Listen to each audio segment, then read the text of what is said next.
Psachim Daf Mem Tet, donc nous allons commencer à la Mishnah.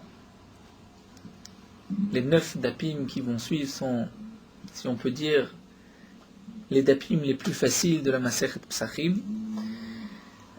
Nous avons aussi beaucoup de Haggadot, comme nous allons le voir donc, dès aujourd'hui. La Mishnah nous dit Arba Asar Shechal Liot Beshabbat. Lorsque le 14 Nissan tombe un Shabbat, et l'obligation du Biur Chametz est le 14, c'est le 14, veille de Pessah, que nous devons brûler et anéantir tout Chametz. Lorsque le 14 tombe Shabbat, comment va-t-on procéder au Biur Chametz? Mevaharim et Takol Mifna Shabbat, nous dit Rabbi Meir, on va brûler, enlever le tout avant Shabbat. Vachachamim omrim bismano. Les Chachamim nous disent on le fera bismano en son temps, c'est-à-dire Shabbat. Comment va-t-on faire le Biur Chametz pendant Shabbat? C'est simple, il suffit de consommer ce Chametz, c'est aussi une manière d'être Mevaer le Chametz. Rabbi Eliezer bar Tzadok Omer, Rabbi Eliezer bar Tzadok nous dit Teruma milifnei Shabbat v'chulim bismanam. La Teruma va être brûlée, anéantie avant Shabbat. Pourquoi? Étant donné que la Teruma ne peut être consommée que par un Kohen, elle ne peut pas être consommée par un Israël, ni par la Béhéma d'un Israël. Et donc si on garde cette Teruma, on risque de se retrouver pendant Shabbat avec de la Teruma que personne ne peut consommer. Si le Kohen en a beaucoup aussi à consommer, eh bien, on restera avec cette Teruma. C'est pour cela que Rabbi Eliezer bar Tzadok nous dit, la Teruma, il faut la brûler avant Shabbat, mais Choulin, tout ce qui est profane, qui n'a pas de Gdusha, donc toute nourriture, pourra être anéanti, donc consommé pendant Shabbat, puisque si ce n'est pas moi qui vais consommer ces Choulin, je peux donner à un ami de consommer ce Chametz.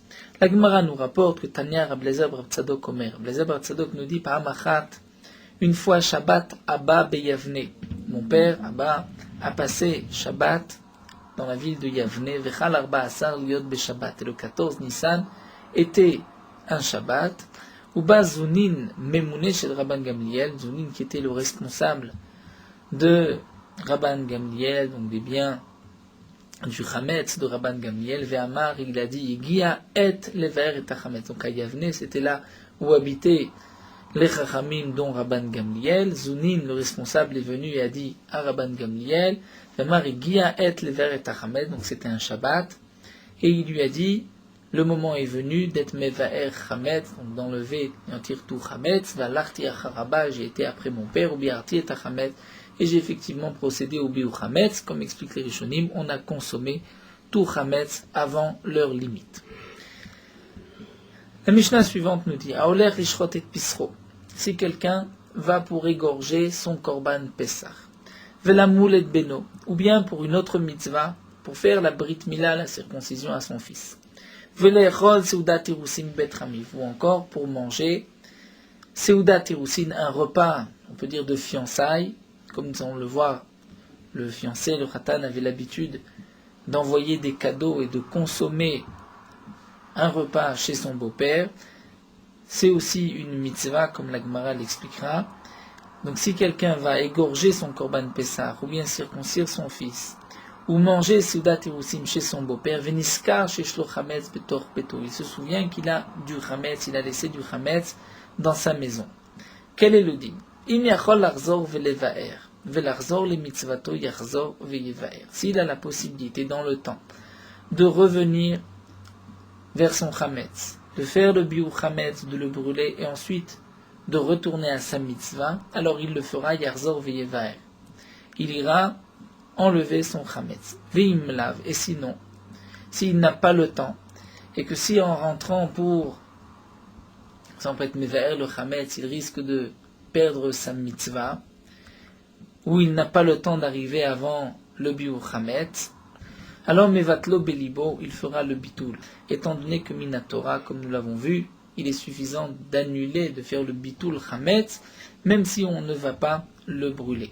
Donc, puisqu'il a une mitzvah à accomplir, les Chachamim lui ont permis d'aller faire sa mitzvah et d'être juste Mevatel son Chametz pour ne pas transgresser Balira ou Balimatse. Dans le cas où il a le temps de faire les deux, alors il devra chercher son Chametz le brûler et ensuite revenir à sa mitzvah. Dans le cas où quelqu'un a été le'atil minanochim, sauvé minanochim des non-juifs, sauvé une attaque de non-juifs, ou minanna'a, où il a été sauvé Israël d'un fleuve, d'un débordement de fleuve, minalistim ou de brigands, ou minadleka ou d'un incendie, ou minamapolet d'un éboulement, yevatel belibo. Là il sera mevatel, il annulera dans son cœur, et il ne reviendra pas sur ses pas, puisqu'il est occupé d'une mitzvah, il doit sauver d'autres juifs. Velishbot shvitat arishut. Mais si quelqu'un a été lishbot shvitat arishut, c'est-à-dire, nous explique Rashi, il a été pour être au moment de l'entrée de Yom Tov, de l'entrée de Pessah, à un endroit précis sur le Troum, pour pouvoir ensuite, pendant Pessah, sortir du Troum. Comme nous avons vu dans Masechet Eruvin, on n'a pas le droit de dépasser 2000 amot de la ville. Si malgré tout quelqu'un veut se déplacer pendant Yom Tov en dehors du Troum, il devra, à l'entrée de Yom Tov, ou bien mettre des aliments, le Eruv Troumim, ou bien même se déplacer en personne et se trouver à l'endroit du Troum, à l'entrée de Yom Tov, et ainsi il pourra le lendemain aller au-delà du Troum encore 2000 amot. Quelle est la raison pourquoi le lendemain a-t-il besoin donc de partir? Donc là tout dépend. Si c'est Shvitat Areshut, c'est-à-dire il le fait pour un besoin facultatif, alors là, Yarzor Miyad, il devra rentrer immédiatement et mettre vers son Chametz. Les Khamim ne lui ont pas permis, puisque ce n'est pas une mitzvah, ils ne lui ont pas permis de continuer sa mitzvah, il doit rentrer et mettre vers son Chametz. Si c'est Shvitat Mitzvah, comme nous dit Rashi, on le déduit de la Mishnah, Shvitat Mitzvah, c'est-à-dire par exemple, le lendemain, les Machar, il ira en dehors du Troum, il a besoin d'aller les bêtes à Havel, voir une maison de deuil ou bête à Mishté, une maison de mariage, de réjouissance. Ça c'est comme le dîn que nous avons vu, si quelqu'un va égorger son Pessah, et là il n'a pas besoin de revenir sur ses pas, il fera le bitoul et il continuera. De même, nous dit la Mishnah Vechen, Mishiyatsa Mirushalayim. Là nous entrons dans un autre dîn, non plus de Chametz, mais si quelqu'un sort de Yerushalayim, et il se souvient, Veniskar Sheyesh Biyado Basar Kodesh, il a de la viande Kodesh, la viande des korbanot. Et nous avons une halakha, certains korbanot devront être mangés à l'intérieur de la hazara, de l'enceinte du Beth Amikdash. C'est le cas pour les chataot, hashamot, qui sont mangés par les kohanim. Mais pour un korban toda, un korban shlamim, ou même un korban Pessah, on devra le manger dans tout Yerushalayim, mais pas en dehors de la muraille de Yerushalayim. Si quelqu'un sort de cette muraille, et il se rend compte qu'il a dans ses mains de la viande Kodesh, cette viande est maintenant psoula. Elle a le psoul qui est appelé psoul yotse. La viande est sortie de ces mechitzot, de l'enceinte, là où vous devez rester cette viande. Il faut donc brûler la viande. Quel est le din? Imavar Tsofim, s'il a dépassé, Rashi explique Tsofim, c'était un endroit, un petit village, de là-bas on pouvait voir le Beth Amikdash, c'est pour ça qu'il est appelé Tsofim, Tsofé. Eh bien, Sofo Bimkomo, on ne l'a pas obligé à retourner dans la Hazara et à brûler, ou à l'intérieur de Yerushalayim, mais à brûler ce morceau de viande, il pourra la brûler là où il se trouve. Sinon, il devra retourner et le brûler, l'ifne abira, devant le Beth Amikdash, mais à maracha, il pourra même prendre du bois de la maracha, comme c'est le din, qu'on a le droit de brûler, donc les kodashim, du bois, donc appartenant au Beth Amikdash. Rashi nous dit qu'il est obligé de rentrer et de brûler, puisque nous avons un passou qui nous dit Kodesh Baesh Tisaref, il faudra brûler, c'est ce que nous avons vu dans le deuxième Pérec, brûler les korbanot, Kodesh, à l'intérieur d'un endroit kadosh, c'est-à-dire là où on doit manger le korban, c'est là-bas qu'on doit le brûler si le korban est pasoul. Donc Tosfot pose quand même une question, il nous dit mais si c'est une halakha qui est minatora, donc comment se fait-il que s'il a dépassé Tsofim, on lui permet de le brûler là où il est? C'est pour cela que nous dit Tosfot, le passouk ne parle que des psoulés Kodshe Kodashim, c'est-à-dire des korbanot appelés Kodshe Kodashim comme Khatat, Hacham, mais des korbanot qui sont appelés kodashim kalim, qui sont mangés même par les Bnei Israël comme un korban shlamim, un korban toda, là nous dit Tosfot, ce n'est que midérabanan qu'il faut les brûler à l'intérieur des murailles de Yerushalayim. Et là les chachamim, pour celui qui a dépassé cet endroit, ne lui ont pas imposé de revenir sur ses pas. Un autre point aussi sur lequel Tosfot n'est pas d'accord avec Rashi, c'est que Tsofim, Rashi explique que c'était le nom d'un village, Tosfot nous dit Tsofim, c'est tout endroit autour de Yerushalayim où on peut voir de là-bas Yerushalayim. Donc tant qu'on peut voir Yerushalayim, on doit retourner sur ses pas. Si on a dépassé son nom, on ne voit plus Yerushalayim, on pourra le brûler à n'importe quel endroit. Ve'at kama hen chozrim, quelle est la quantité de viande ou de chametz pour lequel on doit rentrer, et dans le premier cas brûler le chametz, ou dans le deuxième cas brûler cette viande à l'intérieur de Yerushalayim. Rabbi Meir Omer ze veze kabetza. Rabbi Meir nous dit que ce soit le chametz ou un morceau de viande, c'est kabetza s'il y a le volume d'un œuf. Rabbi Yehuda Omer ze veze bikazait. Rabbi Yehuda nous dit non, l'un comme l'autre c'est bikazait s'il y a le volume d'une olive. Chachamim omrim, les chachamim font la différence. Basar kodesh bikazait, chametz bikabetza. Pour le basar kodesh c'est un kazaït, pour le chametz c'est un kabetza, le volume d'un œuf. Et s'il y a moins que le volume d'un œuf, eh bien, on pourra être mevatel le chametz, on n'a pas besoin de revenir sur ses pas, même dans le cas où on est sorti, par exemple, les dvar harishut, pour quelque chose de facultatif, et que nous avons vu qu'on doit rentrer, malgré tout, si c'est moins qu'un kabetza, que le volume d'un œuf de chametz, on n'est pas obligé de rentrer. La Gemara nous expliquera bien sûr quelle est la raison de cette marloquette, pourquoi un kabetza, pourquoi un kazaït. Donc tout d'abord, la Gemara reprend le début de la Mishnah. Nous avons vu que lorsque quelqu'un va pour une mitzvah, égorger son korban Pessah, ou faire la brit mila de son fils, ou encore manger un repas de fiançailles chez ses beaux-parents, ceci est considéré comme une mitzvah. Pourtant, demande la Gemara, hormis nous avons une contradiction, nous avons une braïta qui dit celui qui va manger la seudat terusim chez son beau-père, ou bien l'ishbot shivita tarishut, ou bien pour se trouver à l'endroit du troum, pour pouvoir par la suite sortir pour un besoin facultatif, reshut, qui n'est pas de mitzvah, c'est marqué Yachzor Miyad. Donc la Braïta considère que Seudat Terusim, c'est aussi facultatif, il n'y a pas de mitzvah. C'est une contradiction avec notre Mishnah. Rabbi Yochanan répond à Rabbi Yochanan Lokash, Rabbi Yehuda, Rabbi Yossé. L'un c'est Rabbi Yehuda, l'autre c'est Rabbi Yossé. La Braïta c'est Rabbi Yehuda, la Mishnah c'est Rabbi Yossé. Des Tanya, comme c'est marqué dans la Braïta. Seudat Terusim reshut, dit Rabbi Yehuda. Rabbi Yehuda considère que Seudat Terusim c'est effectivement reshut facultatif, alors que Rabbi Yossé considère que c'est une mitzvah. Donc c'est au moment où le Khatan avait l'habitude d'apporter des cadeaux à sa fiancée. Au temps de la Gemara, les Roussim c'était déjà un mariage, c'était déjà les Kiddushin, donc c'était déjà, si on peut dire, sa femme, donc juste la choupa. Il avait l'habitude d'apporter des cadeaux et de manger aussi chez son beau-père. D'après Rabbi Yossé, c'est une mitzvah. La Gemara continue et nous dit que Rav Rizda, par la suite, a expliqué que toute la marloquette entre Rabbi Yehuda et Rabbi Yossé, c'est concernant le deuxième repas. Mais le premier repas, tout le monde est d'accord que c'est une mitzvah. Donc, Ashtad Amar Rav Rizda, maintenant que Rav Rizda a expliqué des marloquettes Besouda Shnia, toute la marloquette seulement le deuxième repas, Aval Besouda Rishona, Divra Kol Mitzvah, mais pour le premier repas, tout le monde est d'accord que c'est une mitzvah. Donc, ce que Rabbi Yehuda a dit que c'est facultatif, ce n'est pas une mitzvah, c'est seulement le deuxième repas.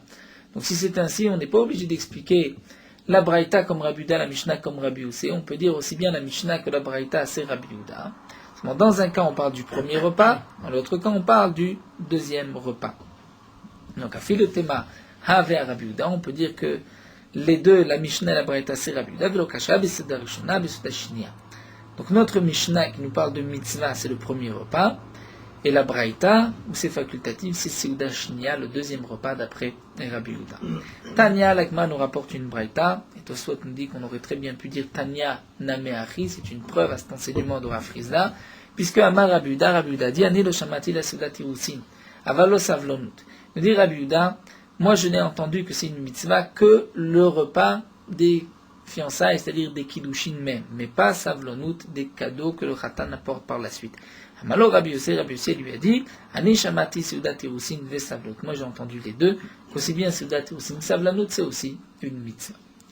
Puisque nous avons commencé avec un digne de seudat terusin de mariage, la Gemara, à partir dans toute une longue agada concernant la seuda, le mariage, avec d'abord quelle est la conduite d'un Talmid Chacham dans un mariage, et aussi, la Gemara bien connue, le mariage d'un Talmid Chacham, de la fille d'un Talmid Chacham avec un Amaharetz, avec un ignorant. Nous verrons ce que la Gemara va nous dire. Tania Rabbi Shimon Omer. Rabbi Shimon a enseigné. Kol Seuda Shena Shel Mitzvah. Tout repas, toute Seuda qui n'est pas de mitzvah, en Talmid Chacham Rachai Leanot Mimena. Le Talmid Chacham, érudit en Torah, n'a pas le droit d'en profiter, de s'attabler. Kegon Mai, comme quoi, par exemple. Rabbi Yochanan, Kegon Bat Kohen l'Israël. Comme par exemple le mariage de la fille d'un Kohen, l'Israël à Israël. Rashi nous explique, la fille d'un Kohen doit se marier avec des Kohanim. C'est un déshonneur pour la famille des Kohanim qu'une Kohenette se marie avec un Israël. Sauf si c'est un Talmid Chacham, comme nous allons le voir. Ou Bat Talmid Chacham l'Amaretz, ou bien encore, une Seuda qui n'est pas de mitzvah, donc le mariage de la fille d'un Talmid Chacham avec un Maretz, avec un ignorant. De Amar Rabbi Yochanan, pourquoi ce n'est pas une mitzvah? Puisque Rabbi Yochanan a dit, Bat Kohen le Israël en zivugan ole yafi. Lorsque c'est la fille d'un Kohen qui se marie avec un Israël, le mariage, le zivug, ne monte pas, je peux dire, ne marche pas bien. Maï, c'est-à-dire qu'est-ce qui se passe? Amar Afrizda o almana, ou bien elle devient veuve, c'est-à-dire que le khatan, le mari, finira par mourir. Au grusha, ils finiront par un divorce. Au zera enla, ou bien ils n'auront pas d'enfants de descendance. Pourquoi? Puisque Rashi nous rapporte un remède dans le Passouk, c'est marqué Bat Kohen qui tiait les Ishzar, la fille d'un Kohen qui se marie avec un étranger, avec un Israël. Et ensuite la Torah dit juste après, ou Bat Kohen qui tiait almana au grusha vezera enla, Bat Kohen qui est veuve ou divorcée ou qui n'a pas d'enfant. Donc on voit comme si c'était la conséquence directe d'un tel mariage, comme Rashi nous l'a expliqué.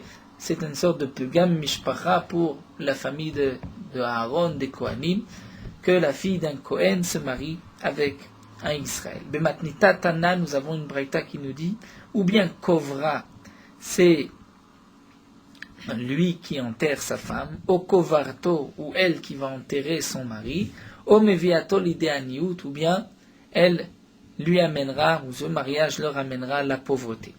Et mais pourtant, demande la Gemara. Amar Rabbi Yochanan a dit, Arotse shit asher, celui qui veut s'enrichir, idavek bezaro shel Aaron, il doit s'attacher à la descendance de Aaron à Cohen, c'est-à-dire se marier avec la fille d'un Cohen. Chol sheken she Torah vekeuna ma'asheratan. Et donc à plus forte raison que la Torah, que cet homme a en lui, plus la keuna de sa femme, lui amèneront la richesse. Là, il me répond l'okasha. Il n'y a pas de contradiction. Habe talmid chacham, habe amaharet. Tout dépend si c'est un talmid chacham ou un amaharet. Un talmid chacham, il peut se marier, je dis en Torah, avec la fille d'un Kohen. C'est un kavod pour la descendance de Aaron qu'un talmid chacham soit marié avec la fille d'un Kohen. Mais si c'est un amaharet, là, comme nous avons vu, le mariage n'est pas bon. La Gemara raconte que Rabbi Yoshua Nassif Kanata. Rabbi Yoshua s'est marié avec une Kohenette. Khalash, il est tombé malade. Amar, il a dit, Aaron d'Idabek Bezare. Aaron ne veut pas qu'on s'attache à sa descendance. Avele Khatana Keana. Il ne veut pas avoir un gendre comme moi. C'est pour cela que je me suis affaibli. Bien sûr, Rabbi Yoshua était un Talmid Chacham. Il explique le Maharsha. Par anava, par modestie, il ne pensait pas que le srout de sa Torah était suffisamment grand au point qu'il s'étonnait. Est-ce que Aaron ne veut pas dire je ne suis pas à la hauteur? La Gemara nous dit que Ravidi Baravin, Nessif Kanata, lui s'est marié avec une Kohenette, une fille de Kohen, Afkumine. Il a eu de cette union très bané smiché, 2 enfants qui avaient atteint un tel niveau en Torah. Ils ont reçu la smichat Chachamim qui était transmise de maître à élève depuis Moshe Rabbeinu. C'est Rav Sheshat Beri de Ravidi et Rabbi Yoshua Beri de Ravidi, donc les 2 enfants de Ravidi, Rav Sheshat et Rabbi Yoshua. Amar Rav Papa, Ilo Nesivna Ka'anata Lo Yatre. Si je ne m'étais pas marié avec une Kohenette, je ne me serais pas enrichi. Amar Rav Kana a dit, et Rav Kana lui n'était pas un Kohen, son nom appelé Kana mais il n'était pas Kohen. Nous rapporte aussi Tosfot dans un Moukbet. Ilona sivna ka'anata logalae. Si je n'étais pas marié avec une Kohénette, je ne serais pas parti en exil. Rachid nous explique qu'il était parti d'exil de Babel vers Eretz Israël. C'était aussi à l'époque un exil de partir de là où il habitait de Babel, bien qu'il montait en Eretz Israël. Amroulé, on lui a dit, Ve'ale makom Torah galita. Par contre, tu as été dans un endroit de Torah, donc en quoi ceci est un exil? Alors, il a répondu, Lo gelaek edegale inche. Je ne me suis pas exilé comme les autres. C'est-à-dire, Rachid nous explique, les autres Talmidim, même s'ils sont partis dans un endroit de Torah, ils sont partis de leur plein gré. Moi, je suis sorti malgré moi, puisque j'avais la crainte des autorités. Amar Ravitzrak nous dit, Kol hane'ene misouda tareshut lesov golé. Tout celui qui tire profit d'une séouda qui est facultative, en fin de compte, il partira aussi, il aura la punition de Galut. Shenema, ve'ochlim karim mitzon, et ceux qui mangent le bétail choisi, donc le bon bétail, va'galim mitoch marbek, et les veaux de cet endroit où on les engraisse, Vective, et juste après c'est marqué la Chenata Igilou Berosh Golim. C'est pour cela qu'ils partiront, ils seront exilés à la tête des exilés. Tanou Rabbanan, la Gemara nous rapporte une autre braïta. Kol Talmid Chacham, tout Talmid Chacham érudit en Torah, Amarbe Seudato Bechol Makom, qui multiplie sa Seuda dans son terre. Là où il se trouve, là où il y a une Seuda, il en profite, il s'assoit, il mange. Sauf Machiv et Beto. En fin de compte, il détruit sa maison. Pourquoi? Puisque il va plutôt se donner à la consommation au lieu d'étudier et de garder sa Torah. Et ensuite, Umealmen et Tishto, il rendra veuve sa femme. Nous explique Rachid pourquoi. Puisqu'il recherchera sa Torah, il ne la trouvera pas, il l'aura oubliée. Et à ce moment-là, il ira s'exiler pour sa parnassa, et sa femme restera une veuve vivante, ou miatem et gozalav, et ces gozalav, ses enfants, seront des yetomim, seront des orphelins. Le Talmudo mishtakach mimenu, il oubliera son étude, ou machlokot, rabot, bod, baotalav. Il y a beaucoup de disputes, de discussions qui viendront sur lui. Vedvara, donc Rachid nous dit, parce qu'il a oublié son étude, il y a beaucoup de discussions même de halakha, ou bien simplement puisqu'il va pour sa parnassa emprunter beaucoup d'argent et ensuite il devra rembourser, et donc d'où viendra toutes les disputes lorsqu'il n'aura pas de quoi rembourser. Vedvara venan nishmaim, et ces paroles ne sont pas entendues. Umechalel shem shamaim, il profane le nom d'Akadosh Baruch Hu, veshem rabo, le nom de son maître, veshem aviv, le nom de son père, vegorem shem ralo, ou les banav, ou les bnei banav, et il va entraîner un mauvais nom sur lui, sur ses enfants, sur ses petits-enfants, Atzov Koladorot, jusqu'à la fin des générations. Maïhi, quel est ce Shemra, Marabaye, Karoulé, les gens vont appeler ses enfants, ou vont l'appeler lui, Bar Machim Tanoré. C'est le fils de celui qui fait chauffer le four, et pour tout le temps consommer, pour tout le temps manger. Rava Amar, on dit non, Bar Markib Bekouvé, c'est le fils de celui qui va danser dans les cafés, dans les restaurants, pour amuser les gens. Rav Papa Amar, Bar Melachich Pinche. Les gens vont dire c'est celui, ou à ses enfants, c'est les enfants de celui qui va lécher les assiettes. Rav Shmaya Amar, Bar Mach Rava.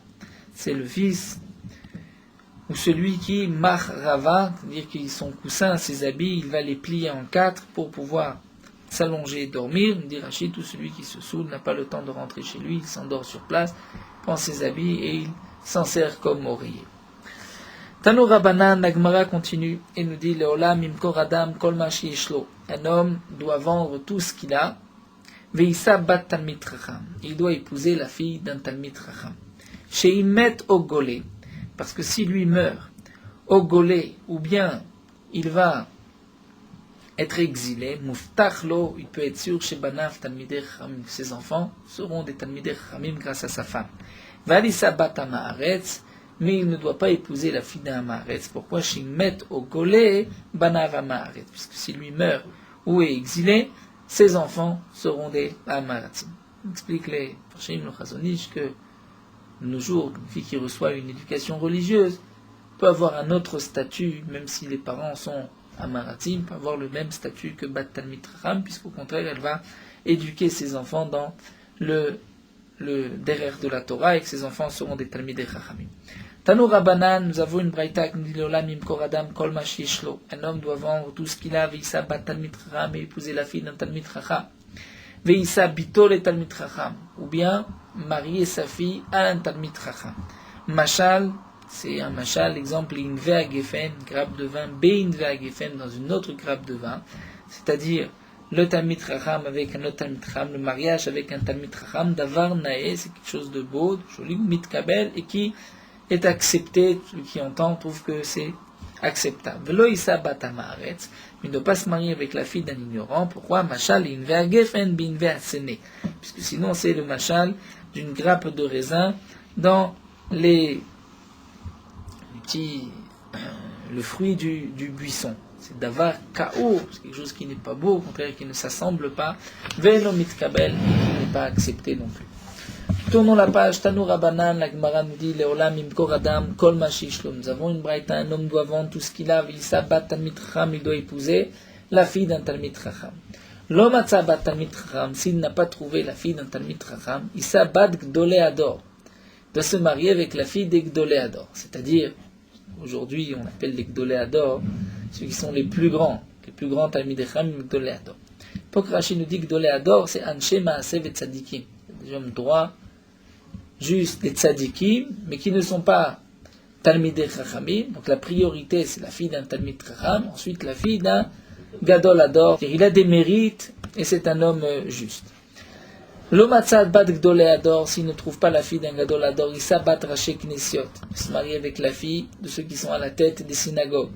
Lo matzad bat raché knesiot, s'il ne trouve pas la fille de ceux qui sont à la tête des synagogues, il s'abat gabay tzedaka. Il doit épouser la fille de celui qui est responsable de la tzedaka, puisque comme nous dit Rashi, on ne prend comme responsable que des gens de confiance, des gens bons et de confiance. L'homme atzabat gabay tzedaka, s'il n'a pas trouvé la fille d'un gabay tzedaka, il s'abat melamde tinokot. Il doit prendre la fille de ceux qui enseignent aux enfants, les instituteurs. Velo il s'abat à meharetz, il ne doit pas épouser la fille d'un maharetz. Pourquoi? Mipnei shen sheketz, parce que les amaratim sont considérés comme sheketz, c'est-à-dire comme répugnant, comme sheretz. Et là, nous avons donc, toute une Gemara qui va nous parler des Hamaratim. Donc, il faut comprendre le sens de la Gemara. C'est que, ici, il ne s'agit pas de tout Hamaharetz, de tout ignorant, comme Tosfot apportera par la suite. Nous allons voir que nous avons le droit, même le jour de Yom Kippourim, d'étrangler, de tuer un Hamaharetz. Donc là, tous les Rishonim s'étonnent. Pourquoi? Parce qu'il est ignorant, on a le droit de le tuer, et en plus Yom Kippourim. Donc Tosfot nous explique qu'il s'agit donc de quelqu'un qui est particulièrement kofer les achis et qui risque de tuer, donc il est indigne de rodef, donc c'est dans un cas très particulier. De même, lorsque la Gemara nous dit ici de ne pas épouser la fille d'un maharetz puisqu'il est considéré comme sheketz, c'est-à-dire il s'agit d'un maharetz qui ne respecte pas les mitzvot. Donc s'il ne respecte pas les mitzvot, il est effectivement en marge du klal Israël. Il a des statuts différents, comme nous allons le voir, puisque parfois, à l'époque de la Gemara, il ne gardait pas tous les dinim de Touma et Tahara, de l'impureté, et donc les Talmidei Chachamim devaient faire attention de ne pas toucher les Hamaratim, mais s'éloigner des Hamaratim. Au point que, moi nous rapportera tout de suite, nous allons voir que Rabbi Akiva avait l'habitude de dire, quand j'étais à Maharetz, je disais, si je trouve un Talmid Chacham, je vais le mordre comme un âne. Pourquoi? Puisque Rabbi Akiva savait que les Talmidei Chachamim s'éloignaient des Hamaratim, parce que les Hamaratim étaient impurs, donc les Talmidei Chachamim ne devaient pas s'approcher d'eux pour ne pas qu'eux-mêmes deviennent impurs. Ensuite, lorsqu'ils rentrent dans le Beth Amikdash, ils risquaient donc de transgresser certaines interdictions. Donc c'est pour cela que les Hamaratim détestaient particulièrement les Talmidei Chachamim, comme nous allons le voir donc, au long des quelques lignes qui vont suivre. Donc ici, il nous dit la Gemara, Velo Issa bat Hamaretz, il n'épousera pas la fille d'un Hamaretz, parce que les Hamaratim sont détestables à cause des Averot qu'ils pratiquent. Donc il s'agit d'un Hamaratim qui ne pratique pas les mitzvot et qui donc transgressent même beaucoup de Averot. Veneshotem Sheretz, et leurs femmes sont comme des reptiles qui elles aussi ne font pas attention aux mitzvot, comme nous explique le Maharsha, par rapport au Issour de Nida, puisque le Sheretz, nous savons qu'il y a une impureté, même si c'est seulement le la grandeur d'une adasha, d'une lentille, de même pour le dam nida, même s'il y a une petite tache de sang, la femme est nida, et puisque elles ne font pas attention, donc leurs femmes sont appelées sheretz, ve'al benotem, ou Omer, sur leurs filles, il est dit, comme nous l'avons vu ça dans Masechet Iruvin, Aruch shochev im kol be'ema, c'est-à-dire, maudit soit celui qui couche avec toute bête, kol be'ema, et ici on considère, fidamaratzim, comme aussi une be'ema. Pourquoi une bête? Chez Domot les be'ema, nous dit Rashi, puisqu'elle ressemble à des bêtes, à des animaux qui n'ont pas le cœur de comprendre, dit Rashi, que la Torah est ta vie, et orech yamecha, et aussi c'est ça qui te donnera la longévité. Comme les Farshim l'expliquent dans le Shulchan Aruch, l'explication du Taz dit que par nature, la femme veut entraîner son mari plutôt dans le monde, le Olam Hazé, dans le monde matériel, puisqu'elle pense que grâce à cela, son mari va travailler, va faire du commerce, donc elle pourra avoir un meilleur Olam Hazé, plutôt que de laisser son mari étudier, qui ne lui apportera que le Olam Haba.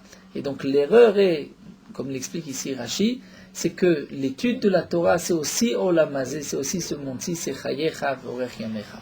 Et donc là, le Taz nous dit que si une femme sait faire la différence et sait que, donc même si elle est la fille d'un Maaretz, mais elle sait que la Torah a une priorité et que c'est la vie dans ce monde-ci, à ce moment-là, il n'y a pas toutes les interdictions de la Gemara et on peut se marier avec une telle femme. Tania Rebi Omer, Rebi nous dit Maaretz asur lechol basar. Un ignorant n'a pas le droit de manger de la viande. Shinema, comme c'est marqué Zot Torah Behema Ve'aof. Nous avons un passage qui dit voici la loi de la Behema, de la bête, Ve'aof et de l'oiseau.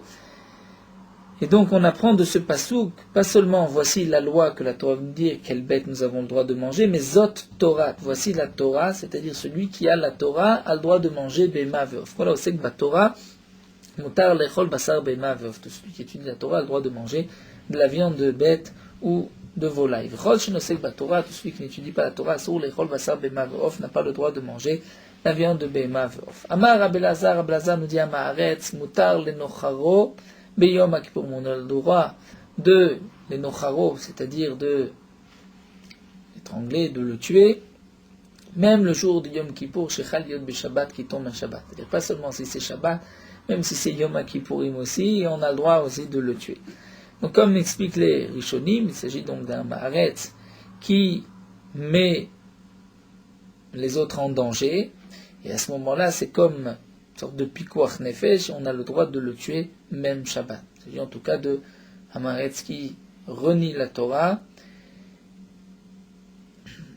et qui ont le statut de Rodef. Amrulo Talmidav, ces Talmidim lui ont dit Rébi est mort les shochato. Pourquoi tu dis les nocharo, de l'étrangler, de le tuer? De l'égorger, tu aurais dû dire. Amar Laim leur a dit non. Zetaun bracha. Lorsqu'on égorge, on fait une bracha.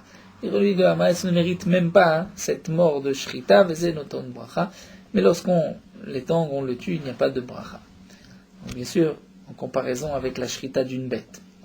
Amar Rabbi Elazar. Rabbi Elazar nous dit Amaretz asur litlavot imo baderech. Amaretz, on n'a pas le droit d'être accompagné par Amaretz baderech en chemin. Chez Neymar, puisque c'est marqué. Ki chayecha vorech yamecha. La Torah, c'est ta vie et ta longévité.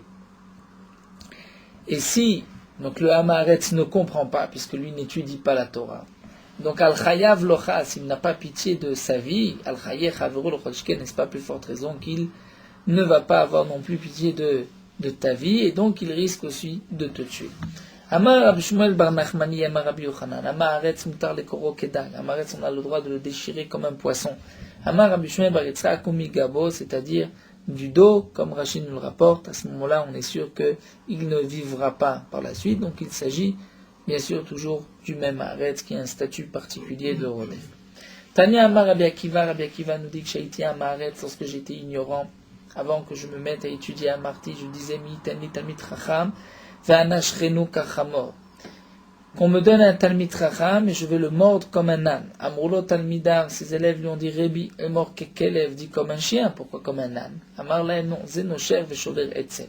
Le Chamor, lorsqu'il mord, il brise les os, donc c'est une morsure qui est plus forte. Le chien il mord mais il ne brise pas d'os. Tosfot dans Masechet Ketubot rajoute et nous dit que nous avons des preuves dans la Gemara que Rabbi Akiva pratiquait les mitzvot avant d'avoir étudié. Pas que c'était, même qu'il n'était pas dans le chemin de la Torah, mais il n'étudiait pas. Donc il était considéré comme un Amaharetz, étant donné qu'il voyait que les Chachamim s'éloignaient des Amaharatzim. Donc il y avait une haine, comme l'Agma va nous rapporter, nous savons les Amaratzim avaient la haine des Talmidei Chachamim, étant donné que Talmidei Chachamim était toujours à l'écart du Amaharetz, et donc c'est pour cela que Rabbi Akiva dit, si j'attrapais un Talmid Chacham, j'étais prêt à le mordre comme un âne. Tanya Araya Rabbi Meir Omer, Rabbi Meir avait l'habitude de dire quand la Nasi bitole Amaharetz, tout celui qui marie sa fille, les Amaharetz à un ignorant, Keilu Kofato, c'est comme s'il l'attache ou Manicha Lifneari et qu'il la met devant un lion. C'est-à-dire, Mahari Dorez Veochel, de la même manière qu'un lion, il va écraser, venir attaquer sa proie, Veochel, et il va la manger. Ven lo boshet panim, il n'a pas de honte. Afa Maharetz, de même, il le rend maké ou boel, il frappe sa femme, boel, il a des relations avec elle. Ven lo boshet panim, et il n'a pas de honte.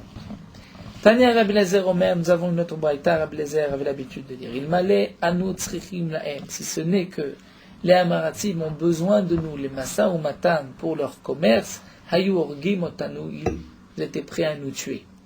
Tana Rabbi Chia enseigné, kolosek batora lifne Amaretz, celui qui étudie la Torah devant un ignorant, kilu boel arusato befanav. C'est comme si il a des relations avec la fiancée du Amaretz devant lui. Comment ça, nous explique Rashi, étant donné qu'il lui fait honte. Il lui fait honte que lui étudie, le Amaharetz n'étudie pas. Shnema, comme c'est marqué, Torah tzivalanu Moshe Moracha. Torah que Moshe Rabbeinu nous a ordonné Moracha, il y a un héritage, Maltikri Moracha et la Meorasa. C'est-à-dire, elle est fiancée, Rashi nous dit, fiancée à tout Israël. Gdola Sina Shesonim Me'aretz Talmid Chacham. Grande est la haine que les Amaratzim haïssent les Talmidei Chachamim. Yoter misina shesonim ovdei kochavim et Israël. Plus encore que la sina que les non-juifs détestent du peuple d'Israël. Veneshotem et leurs femmes yoter mehem encore plus que les Amaratzim eux-mêmes. Tana, la Gemara nous dit, Shana ou Piresh, nous avons une braïta que si quelqu'un a étudié et qu'ensuite il s'est détaché du chemin de la Torah, à ce moment-là, yoter mikulam, lui déteste encore plus les Talmidei Chachamim, plus encore que celui qui n'a jamais étudié. Pourquoi nous dit Rashi? Puisqu'étant donné qu'il a étudié, il sait combien les Talmidei Chachamim font attention et s'éloignent des Amaratzim, puisqu'ils sont impurs, et donc il a encore plus de haine contre les Talmidei Chachamim qui font cette différence. Le Gemara ne nous dit pas que les Talmidei Chachamim avaient mal agi en s'éloignant des Amaratzim. Ils étaient obligés de s'éloigner puisqu'il y avait tous ces dinim de Tumatara ou d'interdiction de Trumot ou Masrot ou d'aliments interdits, donc ils étaient obligés de s'éloigner, et donc d'une manière naturelle, donc les Amaratzim les détestaient. La Gemara ne dit pas que cette conduite des Talmidei Chachamim n'était pas juste. Tano Rabbanan, nous avons une braïta, Shisha Dvarim Nemo Be'Amaretz. Il y a 6 choses qui ont été dites à propos du Amaretz. En Mosrim la Medut. On ne leur donne pas de témoins, c'est-à-dire on ne les invite pas à témoigner. Ven et kablim mimenu edut, et on n'accepte pas de témoignage d'un Amaretz. C'est-à-dire on ne leur fait pas confiance. Mosrim Rachidi en mazminim moto lishmoa davar laïd alav. On ne les invite pas à voir telle ou telle chose pour peut-être ensuite témoigner. Et lorsque Réhouven prête de l'argent à Shimon, et qu'il doit prendre 2 témoins, il ne va pas inviter des Amaratzim pour témoigner. Ven megalim laem sod, et on ne leur donne pas de secret, puisqu'ils risquent de le divulguer. Ven memanim otan apotropos alaytomim, et on ne les nomme pas comme tuteurs pour des orphelins. Rashi nous dit, puisqu'ils risquent de voler cet argent, ven memanim otan apotropos al kupa shel tzedaka. On ne nomme pas non plus responsable de la kupa shel tzedaka. Ils risquent de prendre cet argent, puisque ils n'ont pas vu l'importance de la gravité du gezel. Ven mitlavim même baderer, on ne se laisse pas accompagner par un maaretz en chemin, puisque comme nous l'avons vu, il risque de nous tuer. Veillez shomrim, certains disent, afen machizim la vedato. Si on trouve un objet qui appartient à un maaretz, on ne doit pas être machiz, le lui rendre et proclamer qui est-ce qui a perdu cet objet. Et sur la question évidente, c'est comment peut-on savoir si cet objet appartient à un maaretz ou pas. Tosfot donne une réponse, qu'on voit par exemple une caravane d'un maratzim passé, on voit un objet qui est tombé, donc on sait que ça provient d'un maaretz, ou bien encore, on trouve un habit qui n'est porté que par des maratzim, donc on sait que ça appartient à un maaretz. Tanakama demande l'agma, pourquoi Tanakama lui n'a pas rapporté ce dernier din qu'on ne proclame pas le Raveda. L'agma répond Zimnin de nafik minezarem alia, puisque parfois, même si le Hamaretz lui n'est pas bien, mais dans sa descendance, il peut avoir une bonne descendance, et au moins sa descendance en profitera. Shnema, comme c'est marqué, Yachin, il préparera Vetzadik Yilbash, c'est le Tzadik qui le portera. Vechen Mishiyatsa, de même celui qui est sorti. Donc nous avons vu une marloquette entre Rabbi Meir et Rabbi Yehuda. Quelle est la quantité de viande ou de chametz dans le cas où on a ce chametz, on ne l'a pas encore annulé, on ne l'a pas encore anéanti, ou bien dans le cas de la viande qui est sortie de la Hazara, donc Rabbi Meir nous dit Kabetza et d'après Rabbi Yehuda Bekazaït. Donc Rabbi Yehuda donne une importance à un morceau de pain, même s'il n'a que le volume d'une olive. La Gemara nous dit les memra, ça voudrait dire de Rabbi Meir saver kabetza ou de chashou. D'après Rabbi Meir, c'est le volume d'un œuf qui est important. Rabbi Yehuda sava kazait na me chashou. Rabbi Yehuda dit même le volume d'une olive est aussi chashou, donc il faudra revenir sur nos pas. Pour nous, pourtant, nous avons une contradiction. C'est marqué at kamen mes amis. Lorsque on a mangé et qu'on veut faire le zimoun à 3, quelle est la quantité de pain qu'on doit avoir mangé pour pouvoir faire le zimoun? C'est marqué Ad Kazaït. Tanakama c'est Rabbi Meir, le volume d'un Kazaït. Rabbi Yehuda mer Ad Kabetza. D'après Rabbi Yehuda, c'est le volume d'un œuf. Donc on voit qu'au contraire, d'après Rabbi Yehuda, tant que tu n'as pas mangé le volume d'un œuf, ce n'est pas un volume important. Amar Rabbi Yochanan Mukhlefet Ashita. Rabbi Yochanan dit, il est simple, on va simplement inverser les noms, et puis on a répondu ainsi la contradiction. Abaye Amar Leolam Notifor. Abaye dit, tu n'as pas besoin d'inverser. Mais simplement, on va répondre de la manière suivante. Il y a 2 marlokot. Et dans chaque cas, les raisons sont différentes. Atam, là-bas, Bekre plié. Là-bas, dans le din du Birkat Hamazon, c'est une marloquette dans les psukim. Comment expliquer les psukim? Hacha besvara plié. Ici, tout dépend d'une logique, d'une svara. Atam, dans le din du Birkat Hamazon du Zimoun, Bekre plié. Rabbi Meir Sava, Rabbi Meir pense, comme nous l'avons vu dans Masret Brachot, que ve'achalta, ve'savata, ou ve'rachta, tu as mangé, tu t'es rassasié, ou ve'rachta, et tu feras le Birkat Hamazon, ve'achalta zo achila, c'est manger. Savata zo shtiya, c'est boire. Ve'achila, et donc puisque c'est marqué ve'achalta, donc tout achila, c'est toujours un kazaït dans toute la Torah.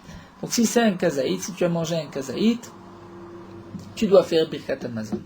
Rabbi Yehuda Sava, non, ve'achalta ve'savata, c'est-à-dire lorsque tu as mangé et que tu t'es rassasié. C'est une achila chez Jbasivia. Tu as mangé de quoi te rassasier. Et c'est combien? Ve'zozo ve'kabetza, c'est le volume d'un œuf.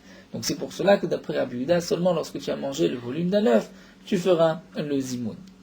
Hacha, mais ici, concernant notre machloket, besvara plié, tout dépend d'une svara. C'est la svara de Rabbi Meir Sava Chazarato Ketum Ato. D'après Rabbi Meir, Chazarato Ketum Ato. C'est-à-dire, à partir de quelle quantité un aliment devient impur, une X d'impureté, c'est la quantité d'un œuf, kabetza. Donc Chazara, pour revenir, c'est comme la Touma. C'est-à-dire les Chachamim m'ont donné le shiur, l'obligation de revenir, puisque c'est une obligation que midi Rabbanan. Les Chachamim ont comparé au shiur de la Touma, de l'impureté. Ma Touma bekabetza. Afrazarato bekabetza. De la même manière, nous dit Rabbi Meir qu'un aliment a les dinim d'impureté seulement lorsqu'il a un kabetza, et bien aussi pour revenir, c'est lorsqu'il y a le volume d'un œuf.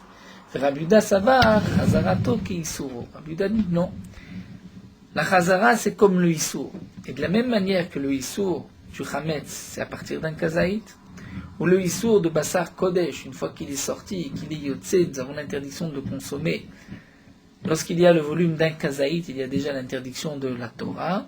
Donc, Afrazarato, de même, l'obligation de revenir, c'est seulement Bekazaït, lorsque il y a un kazaït. Tania Rabbi Nathan Omer, nous terminons avec cette braïta de Rabbi Nathan, Ze veze kishte betzim.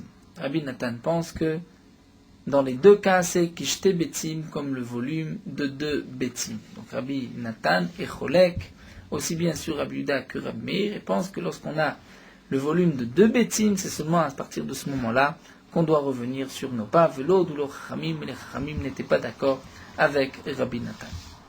On a fait une tête, on va s'arrêter.